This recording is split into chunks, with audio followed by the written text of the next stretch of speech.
இதை நீங்கள் கரெக்டாக ஃபாலோ பண்ணாலே உங்களுக்கு வந்து கண்டிப்பாக க்ளீன் பண்ண வேண்டிய அவசியமே கிடையாது. அதாவது 6 மாதத்துக்கு ஒரு தடவை க்ளீன் அப்படின்னு சொல்லுவோம்.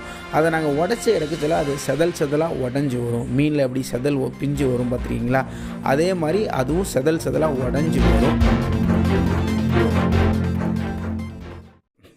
ரீசெண்டாக என்னோடய கிளினிக்கில் பெங்களூரில் ஒர்க் பண்ணுற ஒரு திருநெல்வேலி பேஷண்ட் வந்திருந்தாங்க. அவங்க வந்து எனக்கு டீத் க்ளீன் பண்ணணும் அப்படின்னு வந்திருந்தாங்க. சரி வாங்க உட்காருங்க அப்படின்னு அவங்கள டென்டல் சேரில் உட்கார வச்சுட்டு வாயை திறக்க சொல்லி வாயை செக் பண்ணால் பயங்கரமான ஷாக். அவங்களுக்கு க்ளீன் பண்ண வேண்டிய அவசியமே இல்லை, ரொம்ப கிளியராக வச்சுருக்காங்க. அவங்க பல்ல எந்த ஒரு அழுக்குமே இல்லை. அப்போ நான் அவங்ககிட்ட கேட்டேன், உங்களுக்கு டீத் க்ளீன் பண்ண சொல்லி யார் சொன்னா அப்படின்னு கேட்டேன். அதுக்கு அவங்க சொன்னாங்க, அவங்க பெங்களூரில் எங்கேயோ ஒரு இடத்துல வந்து டென்டல் கேம்ப் அட்டன் பண்ணியிருக்காங்களாம். அந்த கேம்பில் வந்து சொல்லியிருக்காங்க, நீங்கள் 6 மாதத்துக்கு ஒரு தடவை கண்டிப்பாக டென்டல் க்ளீனிங் பண்ணணும் அப்படின்னு சொன்னாங்களாம். அதை அவர் ஃபாலோ பண்ணி 6 மந்த்ஸுக்கு ஒரு தடவை பக்கத்தில் உள்ள கிளினிக்கில் போய் அவங்க நினச்சிருக்காங்க, கரெக்டாக க்ளீன் பண்ணிட்டே இருந்திருக்காங்க. இப்போது வந்து ஒரு 8 மாதமாக அவங்க க்ளீன் பண்ணவே இல்லையா, சம் ஒர்க் ப்ரெஷர்னால அவங்க வந்து க்ளீன் பண்ண போக முடியல. அதான் திருநெல்வேலிக்கு வர சொல்ல நம்ம வந்து பக்கத்தில் உள்ள கிளினிக்கில் போய் பண்ணிக்கலாம் அப்படின்னு நம்ம கிளினிக் வந்திருக்காங்க. அப்போ நான் அவங்கள்ட்ட திருப்பி கேட்டேன், உங்களுக்கு வந்து 6 மாதத்துக்கு ஒரு தடவை க்ளீன் பண்ண சொன்னாங்களா அல்லது 6 மாதத்துக்கு ஒரு தடவை செக் பண்ண சொன்னாங்களா அப்படின்னு கேட்டேன். அதுக்கு அவங்க வந்து இந்த க்ளீன் பண்ணுற மிஷினை பாயிண்ட் அவுட் பண்ணி, இந்த மிஷினை வச்சு அங்கே 6 மாதத்துக்கு ஒரு தடவை க்ளீன் பண்ணி தான் விடுவாங்க அப்படின்னு சொன்னாங்க. அப்போது உங்களுக்கு ஏதாவது டிராஸ்டிக்காக சேஞ்சஸ் தெரியுமா, க்ளீன் பண்ணப்பறம் ஏதாவது சூப்பரான முறையோ ஏதாவது தெரியுமா அப்படின்னு கேட்டேன். அதுக்கு வந்து அதுவெலாம் ஒன்றும் தெரியாது, நான் போவேன், அவங்க க்ளீன் பண்ண சொல்லி அனுப்பி விடுவாங்க, நான் அப்படியே வந்துடுவேன், ஃபீஸை வாங்கிட்டு அனுப்பி விட்ருவாங்க, நான் வந்துடுவேன் அப்படின்னு சொன்னாங்க. அப்போ நான் அவங்கள்ட்ட கேட்டேன், உங்களுக்கு எந்த ஒரு அழுக்குமே இல்லைங்க, பொதுவாக நீங்கள் 6 மாதத்துக்கு ஒரு தடவை க்ளீன் பண்ண வேண்டிய அவசியமே கிடையாது, உங்கள் பல்லு க்ளீனாக இருக்குது அப்படின்னு சொன்னேன். அதுக்கடுத்து டீத் க்ளீனிங்னா என்ன அப்படின்னு நான் உங்களுக்கு சொன்னேன். பொதுவாக டீத் க்ளீனிங்கை நாங்கள் சயின்டிஃபிக்காக என்ன சொல்லுவோம் அப்படின்னா டென்டல் ஸ்கேலிங்னு சொல்லுவோம், அதாவது டீத் ஸ்கேலிங் சொல்லுவோம். அப்படின்னா ஒன்றும் இல்லை, நம்ம பல்லு மேலே வந்து ஒரு வகையான அழுக்கு வந்து படிஞ்சு உறைஞ்சி இருக்குங்க, அதை நாங்கள் வந்து டென்டல் கால்குலஸ் அப்படின்னு சொல்லுவோம். இந்த டென்டல் கால்குலஸை வந்து நாங்கள் க்ளீன் பண்ணுற ப்ரொசீஜர் தான் டென்டல் ஸ்கேலிங் அப்படின்னு சொல்லுவோம். அதை நாங்கள் உடச்சி எடுக்கச்சில அது செதலாக உடஞ்சி வரும். மீனில் எப்படி செதல் பிஞ்சு வரும் பார்த்துருக்கீங்களா, அதே மாதிரி அதுவும் செதலாக உடஞ்சி வரும். நம்ம மீன் செதலை என்ன சொல்லுவோம், ஸ்கேல்ஸ்ன்னு சொல்லுவோம். அதே மாதிரி தான் இந்த செதலாக உடஞ்சி வரனால இதுக்கு பேர் வந்து டீத் ஸ்கேலிங் அப்படின்னு வந்துச்சு. இதை நாங்கள் டீத் க்ளீனிங் சொல்ல மாட்டோம், டீத் ஸ்கேலிங் அப்படின்னு சொல்லுவோம். அதோட இந்த டென்டல் கால்குலஸ் வந்து எல்லாத்துக்குமே ஃபார்ம் ஆகாது. கணக்கெடுப்பு படி 68% பீப்புள்ஸ் தான் இந்த கால்குலஸ் ஃபார்ம் ஆகும். மீதி 32% பீப்புளுக்கு வந்து இந்த டென்டல் கால்குலஸே ஃபார்ம் ஆகாது. இந்த 32% மக்கள் டீத் க்ளீன் பண்ண வேண்டிய அவசியமே கிடையாதுங்க. அதையும் தாண்டி நம்ம க்ளீன் பண்ணோம் அப்படின்னா நம்மளுக்கு நோயே இல்லாமல் மாத்திரை சாப்பிட்ற மாதிரி தாங்க. அப்போ நீங்கள் கேட்கலாம், அப்போ இந்த 68% மக்கள் 6 மாதத்துக்கு ஒரு தடவை கண்டிப்பாக க்ளீன் பண்ணுமா அப்படின்னு கேட்கலாம். கண்டிப்பாக கிடையாது. ஏன்னு சொல்கிறேன். பொதுவாக இந்த டென்டல் கால்குலஸ் ஃபார்ம் ஆகிறதுக்கு எவ்வளோ நாள் ஆகும் அப்படின்னா 10லேருந்து 15 நாள் தாங்க ஆகும். இந்த மாதிரி நம்ம வந்து 10லேருந்து 15 நாளில் இந்த கால்குலஸ் ஃபார்ம் ஆகிறதுனால நீங்கள் டென்டல் க்ளீனிங் பண்ணிவிட்டு ஒரு 15 நாள் ஒழுங்காக மெயின்டெனன்ஸ் பண்ணாமல் இருந்தாலே போதும், இந்த கால்குலஸ் ஃபார்ம் ஆயிரும். அப்படி கால்குலஸ் ஃபார்ம் ஆன பிறகு நீங்கள் 6 மாதம் வெயிட் பண்ணுறதுல எந்த ஒரு லாஜிக்குமே கிடையாது. அப்போ நீங்கள் கேட்கலாம், அப்போ 15 நாளைக்கு ஒரு தடவை நீங்கள் க்ளீன் பண்ண சொல்கிறீங்களா சார் அப்படின்னு கேட்கலாம். அப்படி நான் சொல்லலை, நீங்கள் வந்து மெயின்டெனன் பண்ணணும். நீங்கள் ஒரு தடவை நீங்கள் க்ளீன் பண்ணிட்டோம் அப்படின்னா அதை வந்து மெயின்டைன் பண்ணணும். 6 மாதத்துக்கு ஒரு தடவை க்ளீன் பண்ணால் எல்லாமே முடிஞ்சிடும் நினைக்கவே கூடாது, அது தப்பான ட்ரீட்மெண்ட். 15 நாளில் ஃபார்ம் ஆன கால்குலஸ் வந்து உங்களுக்கு உங்கள் ஈரையும் உங்கள் பல்ல சுற்றி இருக்கிற எலும்பையும் டேமேஜ் பண்ண ஆரம்பிச்சிருங்க. ஸோ நீங்கள் வந்து ஒரு தடவை க்ளீன் பண்ணிவிட்டு, அதாவது உங்களுக்கு அழுக்கு ஏறிட்டே இருக்குது அப்படின்னா நீங்கள் ஒரு தடவை டென்டல் க்ளீனிங் அதாவது டென்டல் ஸ்கேலிங் பண்ணிவிட்டு அதுக்கடுத்து நான் சொல்ல போகிற பாயிண்ட்ஸை கரெக்டாக ஃபாலோ பண்ணிங்க அப்படின்னா அந்த அழுக்கு உங்களுக்கு ஏறவே ஏறாதுங்க. பொதுவாக இந்த சொல்ல போகிற பாயிண்ட்ஸ்லாம் என்னோடய கிளினிக்கில் வர்ற பேஷண்ட்டுக்கு நான் உங்களுக்கு க்ளீன் பண்ணிவிட்டு நான் சொல்கிற போஸ்ட் ஆப்ரேட்டிவ் இன்ஸ்ட்ரக்ஷன் தான். க்ளீன் பண்ண பிறகு நாங்கள் என்னெல்லாம் பண்ணக்கூடாது சொல்கிறது தான் சொல்ல போகிறேன், சரிங்களா? ஓகே, பொதுவாக நீங்கள் யோசித்து பாருங்கள், நம்ம பல்லு வந்து ஒரு கல் மாதிரி தான், சரிங்களா? அந்த கல் வந்து எச்சுக்குள்ளே கிடக்குது, சரிங்களா? ஒரு கல் வந்து தண்ணிக்குள்ளே கிடந்தால் என்ன பிடிக்கும், அதில் பாசி பிடிக்கும். அதே மாதிரி தான் நம்ம பல்லு வந்து எச்சிக்குள்ளே இருக்கிறனால அந்த பல்லை சுற்றி வந்து ஒரு வகையான பாசி பிடிக்குங்க. இதை தான் நாங்கள் டென்டல் பிளாக் அப்படின்னு சொல்லுவோம். இந்த டென்டல் பிளாக்கை க்ளீன் பண்ணதுக்கு தான் நம்ம டெய்லி காலையில் ப்ரஷ் பண்ணுறோங்க. இப்போ உங்களுக்கு நல்லாவே புரிஞ்சிருக்கும், டென்டல் பிளாக்னால் என்னது, ஒரு பல்லு மேலே பாசி மாதிரி படியுது, அதை க்ளீன் பண்ணுறதுக்கு தான் நம்ம என்ன பிளாக் ஒன்று பண்ணுறோம். இப்போ நம்ம வந்து அந்த பிளாக்கை ஒழுங்காக க்ளீன் பண்ண முடியாமல் போயிட்டு அப்படின்னா அந்த அழுக்கு வந்து நல்லா படிஞ்சு நல்லா உறைஞ்சி இந்த கட்டி மாதிரி ஆயிருங்க. இதை தான் நாங்கள் டென்டல் கால்குலஸ் சொல்லுவோம். இந்த டென்டல் கால்குலஸை வந்து நீங்கள் வந்து உங்கள் ப்ரஷ் பண்ணி நீங்கள் அதை க்ளீன் பண்ண முடியாது.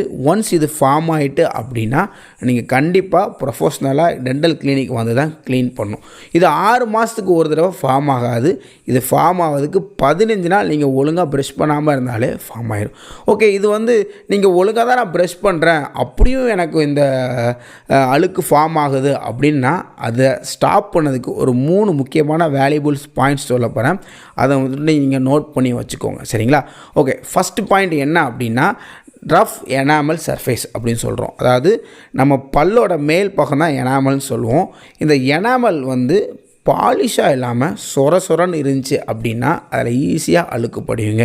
நீங்களே யோசித்துக்கோங்க, ஒரு சிமெண்ட் தரையும் எடுத்துக்கோங்க, ஒரு மார்பிள்ஸ் டைல்ஸையும் எடுத்துக்கோங்க. இந்த ரெண்டுலேயுமே அழுக்கு பிடிக்குது, சரிங்களா? இந்த சிமெண்ட் தரையில் வந்து சொரன்னு இருக்கனால அதில் படிஞ்சிருக்கிற அழுக்கை நம்ம ஈஸியாக க்ளீன் பண்ணி எடுக்க முடியாது. அதே இது இந்த மார்பிள்ஸு, கிரானைட்டு இந்த மாதிரி பாலிஷ்டாக இருக்கிற சர்ஃபேஸில் நம்ம வந்து ஈஸியாக என்ன செய்யலாம், அழுக்கை க்ளீன் பண்ணி எடுத்துடலாம். அதே மாதிரி தான் நம்ம எனாமல் வந்து பாலிஷாக இருக்குது அப்படின்னா நம்ம வந்து ஈஸியாக அந்த அழுக்கை ரிமூவ் பண்ணிடலாம். அதே இது நம்ம எனாமல் வந்து ரஃப்பாக இருக்குது அப்படின்னா அதை வந்து நம்ம ஈஸியாக ரிமூவ் பண்ண முடியாது. இந்த ரஃப்பாக இருக்கிறதுக்கான நிறைய காரணம் இருக்குது. நம்ம சாப்பிட்றனாலையோ அந்த எனாமல் ரஃப்பாகவும் நிறையா வாய்ப்பு இருக்குது. அதை வந்து நம்ம ஸ்டாப் பண்ண முடியுமா முடியாதா அப்படிங்கிறது நம்ம வந்து யோசிக்கக்கூடிய விஷயம். நம்ம சாப்பாடெல்லாம் ஃபுல்லாக மாற்றிட்டுலாம் இருக்க முடியாது.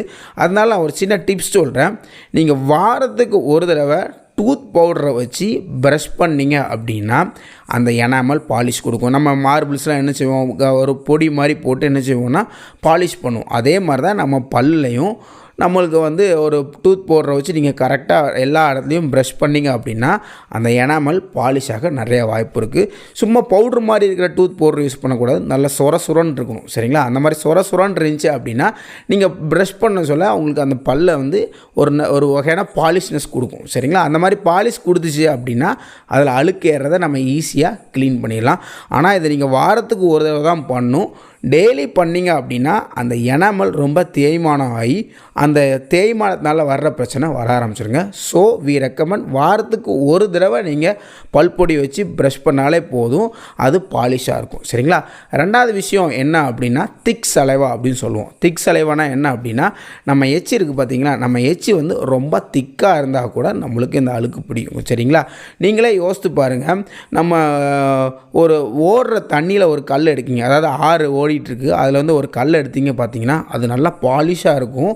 அது மேலே வந்து உங்களுக்கு பொதுவாக பாசிலாம் படிஞ்சிருக்காது. அதே இது ஒரு தண்ணி தொட்டி இருக்குது, அந்த தண்ணி தொட்டியில் ஒரு 2-3 நாள் தண்ணியை கழுவாமல் வச்சிங்கனாலே போதும், சைலெலாம் என்ன பிடிச்சிரும், பாசி பிடிச்சிரும். அதே மாதிரி தான் நம்ம பல் இருக்குது பார்த்தீங்களா, நம்ம பல் வந்து கல் மாதிரி தான் சொன்ன மாதிரியே அது வந்து தண்ணிக்குள்ளேயே தான் கிடக்குது, அதாவது எச்சிக்குள்ளேயே தான் இருக்குது. அந்த நம்மளோட எச்சி வந்து நல்லா ஈஸியாக ஃப்ளோ ஆச்சு அப்படின்னா அந்த எச்சே நம்ம இந்த பல்லு மேலே படிஞ்சிருக்கிற பிளாக்கை ரிமூவ் பண்ணிகிட்டே இருக்கும், அந்த பாசியை ரிமூவ் பண்ணிகிட்டே இருக்கும்.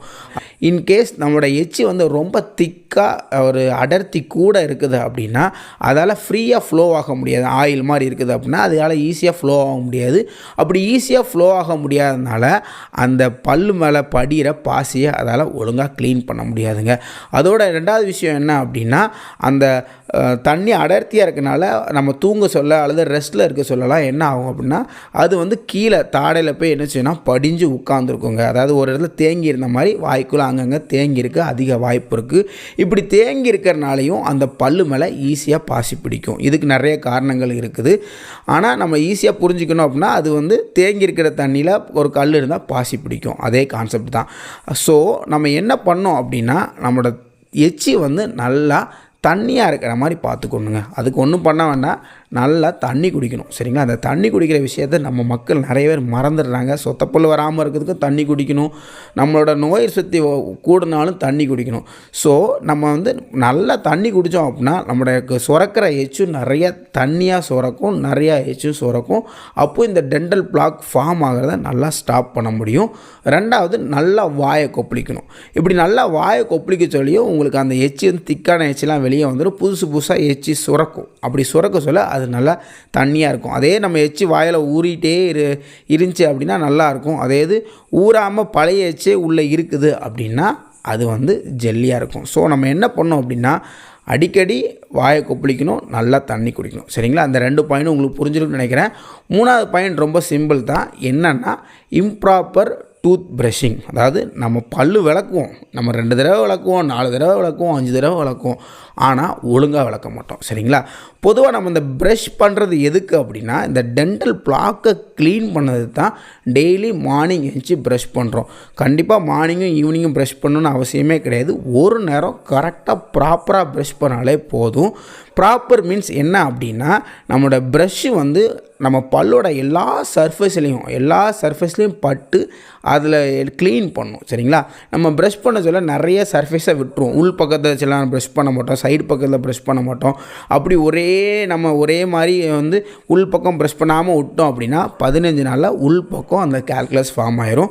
அதில் ஃபார்ம் ஆகிட்டுனா போதும், அது எல்லா இடத்துக்கும் பரவிடும். ஸோ நம்ம வந்து கரெக்டாக ப்ரஷ் பண்ணணும், ப்ராப்பராக ப்ரஷ் பண்ணணும், எல்லா சர்ஃபேஸ்லேயும் படுற மாதிரி ப்ரஷ் பண்ணணும். ப்ரஷிங்கை பற்றி ஒரு அழகான வீடியோ போட்டிருக்கேன். அந்த வீடியோவை நீங்கள் செக் பண்ணி பாருங்கள். அதில் உங்களுக்கு டீட்டெயிலாக எப்படி ப்ரஷ் பண்ணணும், எப்படி ப்ரஷ் பண்ணக்கூடாதுன்னு தெளிவாக சொல்லியிருப்பேன். அதை கேட்டிங்க அப்படின்னா உங்களுக்கு நல்லாவே புரியும். அதை போய் கண்டிப்பாக செக் பண்ணி பாருங்கள். சரிங்களா? இந்த 3 பாயிண்ட்டும், அதாவது வாரத்துக்கு ஒரு தடவை பல்பொடி யூஸ் பண்ணணும், நிறைய தண்ணி குடிக்கணும், வாயை குளிக்கணும், 3வது விஷயம் ப்ராப்பராக ப்ரஷ் பண்ணணும். இதை நீங்கள் கரெக்டாக ஃபாலோ பண்ணாலே உங்களுக்கு வந்து கண்டிப்பாக க்ளீன் பண்ண வேண்டிய அவசியமே கிடையாது. அதாவது 6 மாதத்துக்கு ஒரு தடவை க்ளீன் பண்ண வேண்டிய அவசியமே கிடையாது. 100% கேரண்டி. சரிங்களா? ஸோ நீங்கள் இந்த 3ஐயும் ஃபாலோ பண்ணுங்கள். இந்த ஃபாலோ பண்ணிவிட்டு உங்களுக்கு எப்படி ரிசல்ட் வந்திருக்குங்கிறத வந்து கீழே கமெண்டில் போடுங்க. இதுக்கு முன்னாடி நீங்கள் ஏதாவது டாக்டர் வந்து உங்கள்கிட்ட 6 மாதத்துக்கு ஒரு தடவை க்ளீன் பண்ணணும் சொன்னாங்கன்னா அதையும் கமெண்டில் போடுங்க. அவங்கள்ட்ட எதுக்குன்னு நீங்கள் கேட்க மறந்துட்டீங்க அப்படின்னா நெக்ஸ்ட் டைம் போகல கேட்டு அவங்க என்ன சொல்கிறாங்கிறதும் இந்த வீடியோவுக்கு கீழே கமெண்டில் பண்ணுங்கள். தேங்க்யூ. இந்த வீடியோ உங்களுக்கு யூஸ்ஃபுல்லாக இருக்கும்னு நினைக்கிறேன். உங்களுக்கு யூஸ்ஃபுல்லாக இருந்த மாதிரி உங்கள் ஃப்ரெண்ட்ஸுக்கும் இது யூஸ்ஃபுல்லாக இருக்க அதிக வாய்ப்பு இருக்குது. ஷேர் பண்ணுங்கள். ஷேர் பண்ணுறதுனால வந்து அவங்களும் நினச்சிவாங்கன்னா இதை புரிஞ்சுக்குவாங்க. Thank you so much.